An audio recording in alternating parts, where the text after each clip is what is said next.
Good morning, everybody. I'm Larry Jacobs. This is Pre-K-12 Education Talk Radio. It's the 12th of September, 2024. Thanks so much for being with us today. We have a most interesting show for you today. I've got a gentleman waiting to come on the show named Shaun Carver. And Shaun is currently the Executive Director and Chief Executive Officer of the International House, not of pancakes, by the way, the International House at University of California, Berkeley, and has been there since August of 2020. And I've been learning a little bit about International House. I want to learn more about it, but we're going to talk about how they create an inclusive campus in a politically tense time. And I want to carry his ideas and his thoughts down into high schools and middle schools, et cetera, because this is a tough political season right now, okay? And not only is it tough politically between Republicans and Democrats, but also between people who might be pro-Palestinian, pro-Israeli, you can go right on down the list, pro-Ukrainian, et cetera, whatever the case may be. It's tough. The international world gets tougher and tougher every day. So we're going to talk to Shaun about what it's like to bring all these, I'll call them kids, students, whatever, together in one place and see how we can work it out. We're going to archive the show over at ace-ed.org. That's our home website. Please check out everything we do, ace-ed.org. Without further ado, Shaun, good morning. I'm Larry. Welcome to the show. Good morning, Larry. Pleasure to be here. Well, a pleasure to have you here, sir. Tell us about yourself, okay? I know you were at UC San Diego before this, et cetera. Just give us a quick rundown of Shaun. Yeah, my journey in higher ed started probably in 2002. 2002. I got into academia, so started teaching at a university in San Diego after I finished my degrees, and had an opportunity to go teach in China for a year, which ended up being a 13-year stint in China, all in higher ed. That took me to Boston, where you're at, really with the Holt International Business School. Yeah, loved my time in Boston, incredible city. Then went to UC San Diego, and this opportunity came up to lead International House here at UC Berkeley, and it all aligned. My whole career had kind of given me the skills and the mindset and the experience that I think really tailored to this position. So I joined, as you mentioned, in 2020 in the middle of COVID. So my first year on the job was of course shutting down an institution that was that had been in operations for over 90 years. So that was an experience, but we're back better than ever. We're back and better than ever. Tell everybody what International House is. And again, I made the joke, and I'm sure you hear this every day from people who don't know you about pancakes. Okay, so did I win the prize for the 1,000th person exactly to tell you that, or should we? Yeah, you're up there for sure. Yeah, so, International House started. Really, the whole movement started in 1909. So this goes back a long ways. And a man named Harry Edmonds, who was working at the YMCA that was affiliated with Columbia University at the time, and he was a young 26-year-old, recently married man, and he was walking down the steps of the library one morning and saw a student walking up, and he said good morning as he passed. They were very civil back in those days and said good morning to people. And may they return. Yeah, I hope so. Yeah.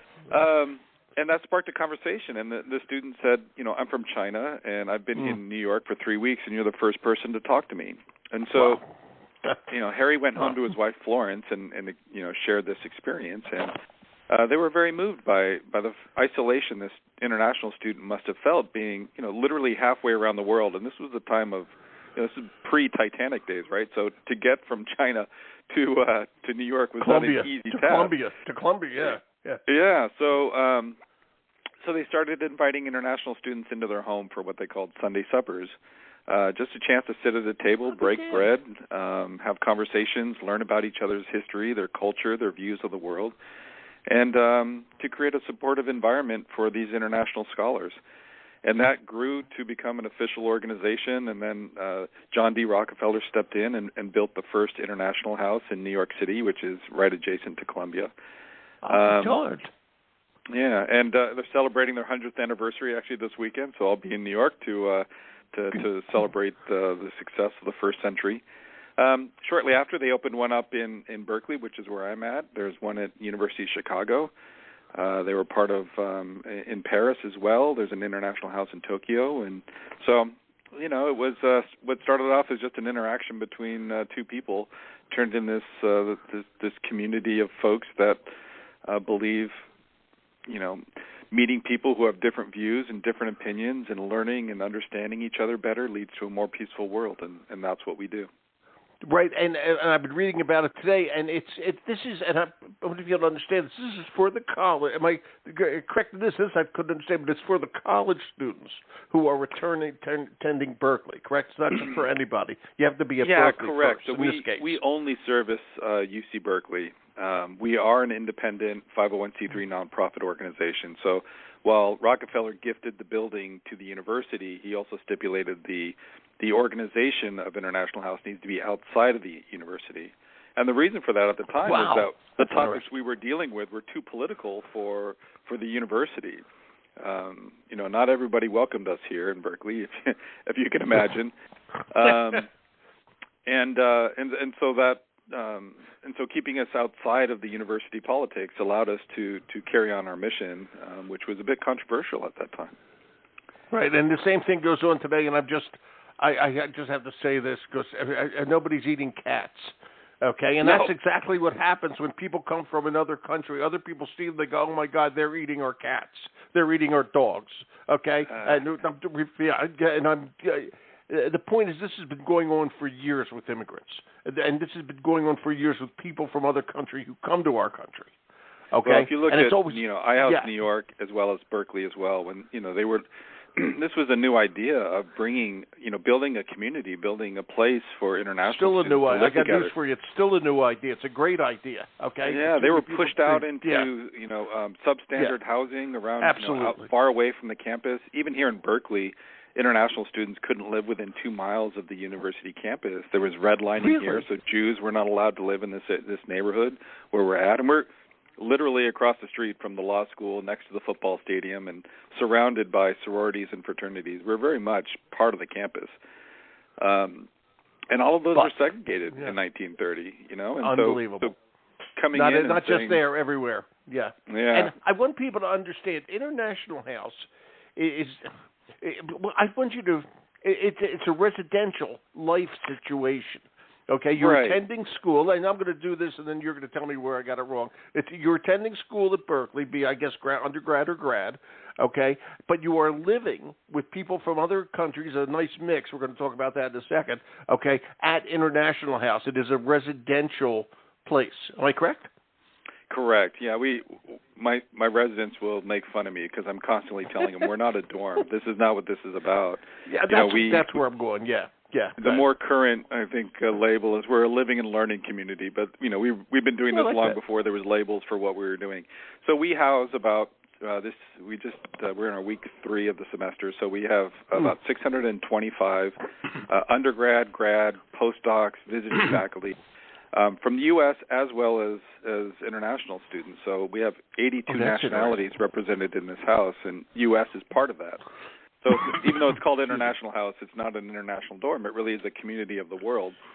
And when we build this cohort in this, we try to get as much diversity as we can. So 82 different nationalities is a start. That's diverse. But we have diversity of gender. We have economic diversity. We do about $1 million of scholarships to help economically challenged people around the world to have access to an education like at Berkeley. We look for obscure areas of study. So if you're, one of the few people in your major at the university, we'd love to have you here at iHouse because we think that brings a perspective that people wouldn't normally have access to. I assume you're looking for a medieval dance major. Am I correct? we would take that. Sorry, I know you would. I think it's great. Okay. Yeah, why not? Like, how many times have you had a chance to sit down and have a dinner with someone that is interested in that and can share, probably some fascinating insights? It's pretty cool. I got to tell you. And by the way, does anybody pay to live there, or is it all scholarship? No. We as a nonprofit, we have to accept room and board. Our endowment is not to the point where we can make this free of charge for 620 folks. So we have. I'm not saying you should. I was just curious if it was that way. Yeah. Well, I'd love to. If we could get, when you look at the size of the endowment that we would need, it's a pretty big ask. But we have our centennial coming up, and we'll be looking for support for our next 100 years. But what we, going back to what we do here, so we house them here, but we also have a communal dining hall, which again is nice. So critical to what we do, which is just sitting down and having a meal with someone. Yeah, exactly. This whole this iHouse mission started over that, a simple meal with somebody. And that's right. Wow. If you talk to our alumni, that the conversations that are happening in our dining hall and at our coffee hours that are weekly events, that's where they learn about other people. That's where they have a chance to sit down, ask difficult questions that they may not want to ask in a classroom, or they may not want to ask a stranger on the bus or the subway. You sit down and you're in a peer group of people who are open and want to learn from each other, and they can ask questions that out of curiosity, with an intention of understanding. Not so it's a really incredible community to be part of. I'm very fortunate. It is, and I'm going to. You're in a. If I may, I know Columbia's in the news this year, but normally it's Berkeley, and Berkeley was hot this summer, this past spring. Okay, on campus with the Palestinian Israeli type thing and all that sort of thing. I mean, and of course, just all year long politically. Okay, these days, etc. How these days, right now? Okay, how are things at International House? Is there any kind of animosity that you see? Are people really talking about this? I'm talking about the Palestinian kids, the Israeli kids, just an example, whatever the case may be. How is it being handled this year? This is a hot year, election plus everything else going on internationally. Yeah, just hot year. When Columbia, started to stir up, in last year, the first thought was, oh my gosh, we're in Berkeley, here it comes, right? I mean, we're going to be similar environment here at Berkeley, but you didn't see it at Berkeley, right? You saw it at UCLA or USC or Washington on the West Coast. Berkeley wasn't on the front page every day. We had an encampment, we had protests. But it was handled very well. I give full credit to the leadership of the campus and the administration for how Berkeley was not the center of the West Coast movement. And I would hope that iHouse, and what we do here is part of that, which is, look, we're agnostic to everything. We don't have a position. Our goal is to get, people on all sides to get together and have conversations to understand these issues and understand each other and find a way forward, a common way forward. I don't think there's an encampment yet here at Berkeley. I see that, as Columbia is coming back from summer break, we'll see what happens. It's starting up again. But, and even when there was conflict across campus for us, it never really entered the doors of International House. I think the people that would go down there and protest would come back, but they wouldn't see a label, they wouldn't see a flag. They would see their friend. And when they see their friend, they don't treat them the same way as you do when you say, when you have a label or a symbol that you can, just blanket with, this is the enemy, these are evil. But when you put it on a person-to-person level, which happens within this house, it's different. And so we haven't seen conflict within this house, and it's not just, Israeli and Palestinian students, which I have in-house this year, or as Ukrainian and Russians, or, there's conflicts around the world that aren't occupying the Western media's attention, but they're certainly important in this house for folks that are from those regions. Exactly. So, people, I'll just say it this way, people are very different from governments, okay? And that's the one thing that, I always think of. I remember many years ago, my wife and I went to see the Mala, what the hell were they called? So I lost the word, the famous, not the Bolshoi, the famous folk dancing troupe from Russia. I can't remember, all of a sudden I lost track of the name. Okay, and they were famous, okay? And I'll think of it in a few minutes, okay? And I went to see them, and there were protesters out there because these people were Russian. Okay, and in those days it was free the Jewish people, free Soviet Jews was the big sign these people had for this Russian dance troupe. And I'm thinking to myself, these people who are on stage have absolutely nothing to do with Soviet people in the government. Okay, right. and the protest it's not doing anything. Okay, you're aiming it at the wrong people, and that's one of the problems that we have. We tend to aim it at the wrong people. All right, I give just a simple little story, but we aim our protesting sometime at the wrong people. All right, and what you said a few minutes ago is making sense now. It started breaking bread over the table. Okay, on your website you highlight, which I thought was interesting, the chef and the food. Okay, yeah. at the International House, the young lady who's your chief chef. Okay, although I couldn't figure out what she was actually cooking on the table. Okay, but she looked like she would do what she was doing. But at any rate, okay, but if you carry this down, and there's a lot of conflict in high schools, this exists everywhere. Is it sitting down and eating that makes a difference? Is it around food that makes a difference? And that's a stupid question. Okay, but I don't think it's as stupid as it sounds the way you're saying it.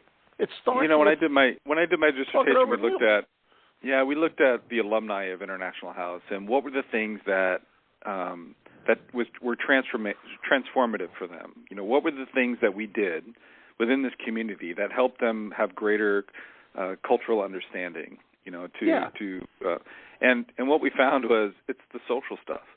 We're in education, right? We love to, create a classroom and a framework and an expert standing up there sharing, pontificating. We love our classroom sessions, and we do some of that here. We do, workshops on cross-cultural conflict and how to deal with it. But if you ask our residents and our alumni, where do they get the most learning? It's all the social things they do together. It's getting them to, first thing we do when they come is we take them out into the woods as a big group, and we do all kinds of team building activities. We don't sit them down and talk about, systematic racism. We don't talk about, social injustice. We don't talk about conflict how much conflict there is within this group. We just take them, we put them in a diverse team, and we go start having fun. And that night at the dinner table, you'll see people sitting next to people that probably, are dealing with all of those serious issues, but they see this person that is a friend, a colleague, a peer, and then they can have these conversations that lead to healing and lead to, a better path forward. And so, we sometimes, in education, I think we need to, not take ourselves so seriously that, we have to teach people to be nice to each other. There's always these great, every once in a while, so on the social media feed, someone will show these, a toddler, a white toddler and a black toddler running towards each other and giving each other a big hug. The video. These things are learned, and so the way to break out of it, I don't think is just to get people to sit down and just see each other as friends and people that just want a safe world, want opportunity, and want to live their lives peacefully. And then we can start. Then we can start dealing with all these other issues as a community, and not squaring off with each other, which is what social media is forcing us to do. And so it is. The algorithm just points us right to it. It's just amazing. We need to figure out how to monetize critical thinking, right? Right now we monetize how long you stare at your phone, and how to do that is to create things that get you outraged.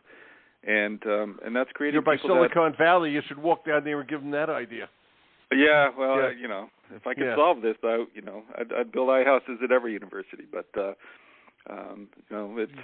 it's a challenge. I think society is making it more difficult for people to see multiple sides. I mean, what causes why? How do students at Berkeley, and I'm talking about incoming students as well as maybe new students, okay, how do they learn, all right, about International House? I mean, my kids didn't go to Berkeley, but, they went and lived in the dorms at college, okay? Then eventually they moved, one of them moved into private housing, okay, that type of thing, okay? How do people who sign up to go live at International House are doing it for a reason? There's an intent behind it, besides just residence.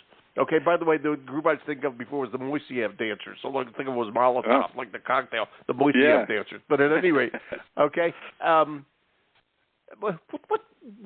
when you bring people in, what do you find is their intent? Okay. Yeah, because of the location. Yeah, because of our location, and Berkeley doesn't have any housing on its campus. All of the student housing options are outside of the campus. Oh, I didn't know that. It is a small campus, but proximity-wise, we're the closest. We're on the top of the hill, so it's easier to get to class in the morning. But proximity. If people are looking for places to live, iHouse will pop up because of the proximity. We're not listed because we're an independent organization. We're not listed on the campus website as official student housing. I think there's a page for non-affiliated housing options, and we're somewhere in there. But to be honest, most of the people we get are from word of mouth. A lot of our international students are here on exchange programs, so they'll come for a semester or come for a year as part of an agreement with their university in Korea or Norway or wherever. And so those students go back and tell people about this great experience they had, and so this word of mouth gets out there, and they recruit themselves in a way. We have a lot of because we're so old. I mean, we're almost 100 years now.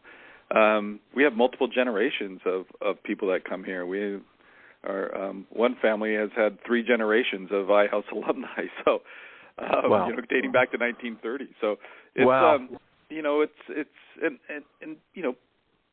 people find us, and then they buy into they self-select to be part of this community. Where this doesn't work is when someone says, "I want to live close to campus. I heard they have good food. I'm going to go to stay at iHouse," but they're not coming because they want to be part of a diverse community. They're coming here for room and board. They're coming here for a dorm, and you're not going to get a dorm experience here. You're going to be surrounded by people who that are different than you in just about every aspect.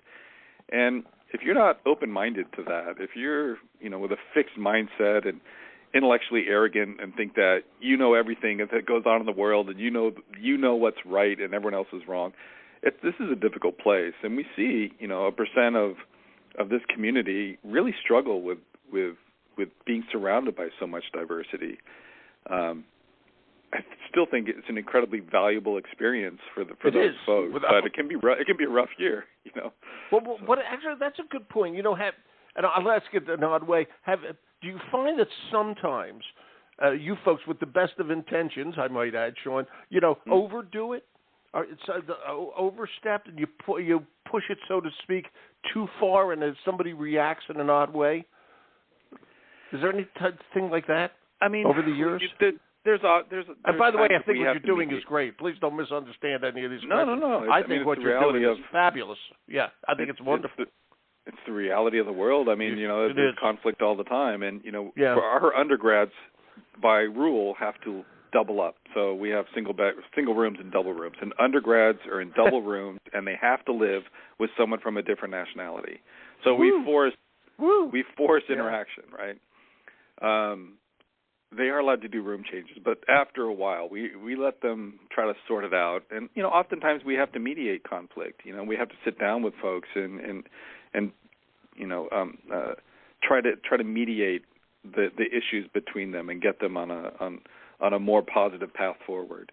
And that's I wasn't always involved in International House. I've had that when I was at the business school, we had issues between residents, and so this isn't exclusive to International House. So I think it's yes, we do have some issues in the house, but it's handled very healthily. We don't see there's no fighting going on here. There's no leaving nasty notes on people's doors or. It really is it really is a good community. And when there's conflict, we deal with it in healthy ways. And it's good. Talk to me about. I will ask it this way: the kids, the American kids, U.S. kids, go there. Okay, and they have and every country is different. Okay, people have different mindsets coming in. Yeah. Okay, believe me, every country has different culture. So and nothing's wrong with those mindsets, by the way. But you have to balance those. Yeah. Okay, you have to balance those in some way. All right. And so with the American kids coming there, I just want to ask that. An American kid comes in. What's your percentage of American kids there this year? Yeah, so we try to keep it around 20 to 25. I think this year we're at 18% domestic. So even though and that's our largest population. So, I think what works in this house is there is no dominant culture. There is no dominant point of view. Like the largest cohort is domestic students, and trust me, there's a lot of diversity when you underneath the U.S. passport. So, so it's not like they all have groupthink. But actually, you just brought up a great point. We assume that let's just make up what there's groupthink coming out. Everybody from Japan's going to think the same way. Everybody from Kazakhstan is going to think the same way. That's not true. Just like everybody from the U.S. doesn't think the same way. It's just as complicated as our country, and I think that's when you have to get down to the person to person on these conflicts. You talked about Israel and Palestine, and I have friends on both sides of that, all sides of that. And there's people who are very pro-Israel in the position they're taking. There's people pro-Palestine. I also know Israeli friends that support a two-state solution and are unhappy with how the government is managing this war. And so there's a whole spectrum across on this issue. It's not polarized. There's a rainbow of folks who have different opinions and views. And then you bring people from Africa that are maybe more concerned with what's happening in South Sudan right now than they are happening. And so, and they may not know the history or the background of the conflict in the Middle East. And so they're just trying to be educated and understand the issues so that they can form their own opinion. And so, we tend to just cut everything down to polarized black and white. But the reality is, there's a lot of people with different opinions across that scale, and other folks who are just trying to learn and understand. And you have to create an environment where we can have those discussions and find that there's actually a lot more commonality within that group. There's a much bigger centrist group than people recognize, because they're not the ones getting everything. Views, likes, and clicks. Are not the people in the center that want to compromise and find solutions. In everything. I mean, we all have more in common, and this is worldwide than we think. We're all people, and it's amazing. So what are you looking for this year? And before I ask you that, I want to ask you something else. Okay, you see kids, and I'm sure you have a lot of freshmen come in. So we don't take freshmen. We only take upper grad. So we have junior, seniors in undergrad, and then graduate, PhD, postdoc. Yeah. So we don't get the younger ones. We get them, after they've had a couple of years to settle in. Yeah, they're 20, not 18. Yeah. Yeah. I think we have 19s, but it's because Berkeley gets some kids that are accelerated in their educational careers. Exactly. Well, the reason I was asking that was because what are you seeing as kids come in? Okay. Mm-hmm. All these conflicts, and they may not be international in scope, but it's the same type of conflict resolution. All right, or they exist in high school. All right, and if you talk to somebody in high school, and that's why I brought up, the lunchroom and all that, which is usually fairly chaotic in a high school. Yeah. Okay, but that's a good place, and to get people together and talk. Okay, it's better than a library. It's more active, but it's. Talk to me. What would you tell people who are running high schools about how to take what you guys do and put it in there, because they are dealing in high schools with thousands and thousands of kids coming in from all over the country. The challenge of teaching kids who are immigrants is everywhere in the United States, no matter how rural you get, no matter how far from the borders you get. Okay, right. And they are facing basically the same type of challenge. Now, these are younger kids; they're obviously not in college yet. Okay, right. but you know a lot about this. Okay, what would you tell the administrators how to tamp down on this and bring out communication? Yeah, well, my generation is the Breakfast Club generation, where all the different groups and cliques at high school, and how we sorted ourselves into tribes, and we didn't mix with the other tribes. And I think that as a young kid, I didn't know any better. I just thought that's the way life was. It's later in life that you realize. We all think that's the way life is. It isn't. Yeah, they had different interests, different ways of dressing, but they're still incredible people that it was my loss for not getting to know people that were had other interests in high school.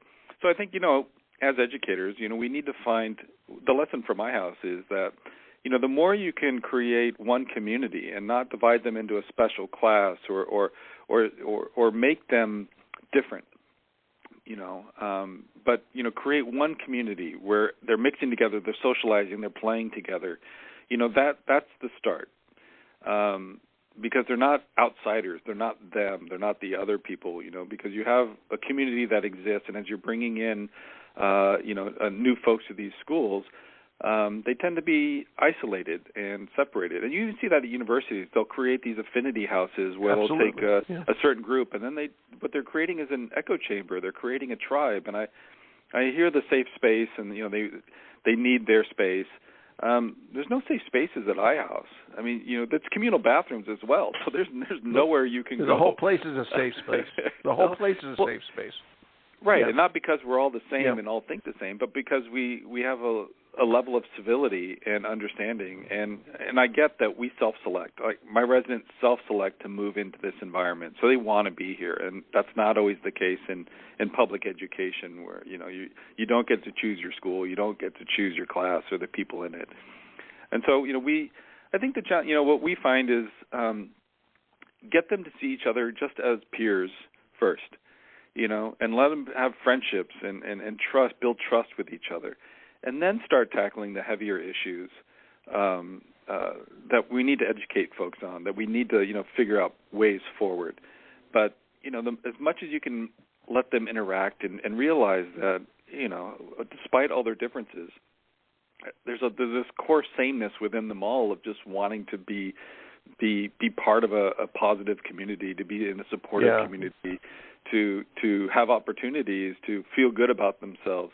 And then, once you establish that community, then you can start saying, okay, this is how the world should be, but let's look how the world is, and get them to understand the complexities of the world outside and why it doesn't work all the time in other communities outside of these petri dishes that we have.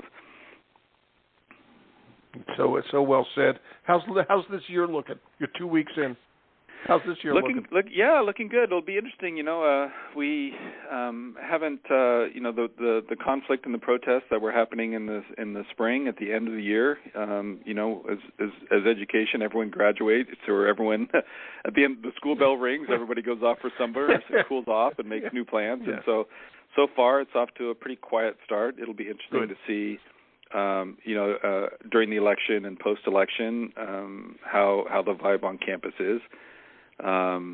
So it's so far it's been a great year. 624 is the most residents we've ever had here, and 82 nationalities I think is the most. So it's bigger and more diverse than it's ever been. What fun! That is a great time to have those statistics. That's just great. It's great, yeah. Every year, want to be better. What's the next thing? After you said the domestic students were first, 18%, what's the next? What's next? So China is 9%, followed by, I think this year, France, India at 8%, Norway. We always have a big Norwegian. We have incredible alumni. If you ever go to our website, we have 8 Nobel Prize winners. We have the Crown Prince of Norway is one of our residents, so we always get a lot of Norwegian students wanting to know where he lived. And it's really fantastic. Cal is a top-rate institution, and as you imagine, the folks go off and have really impactful careers, and our alumni are part of that. I'm having dinner with a buddy of mine tonight whose son is now a sophomore at Berkeley. Oh, well, I know a good place to live. I'll tell him about I'll tell him about this today, okay? Please do. Really enjoy that. And you're going to New York, okay? Well, my oldest and one of my closest friends, certainly, and my oldest friend is Stu Firestein, graduate of Berkeley and now a professor, long-time professor at Columbia. Maybe you'll run into him, Stu Firestein.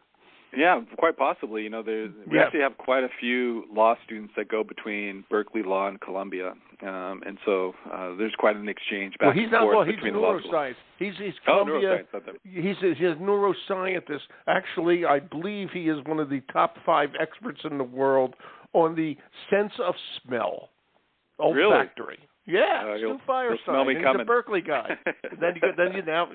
So we grew up in Philly, but he's Berkeley and then Columbia. So another connection there. Yeah, Fantastic. Great stuff. And I'm going to tell my buddy about this. This is really, really cool. Of course, my friend has lived all over the world as an economic consultant for the U.S. government, and his kids are worldwide. So I'm going to make sure he knows about this. Well, that's fantastic. I appreciate the support. I think in 100 years we've seen a lot of conflict in the world, and iHouse has been through all of that. So important. I do believe what's going on now in the world. The mission of iHouse is more important now than at any time in our history. It is. And it's great to have the support of people like you, Larry, and folks in the community. And great to have people like you actually doing it. I'm just talking about it. You're actually doing it, Shaun. I can't believe I get paid to do this. This is an incredible job. You do.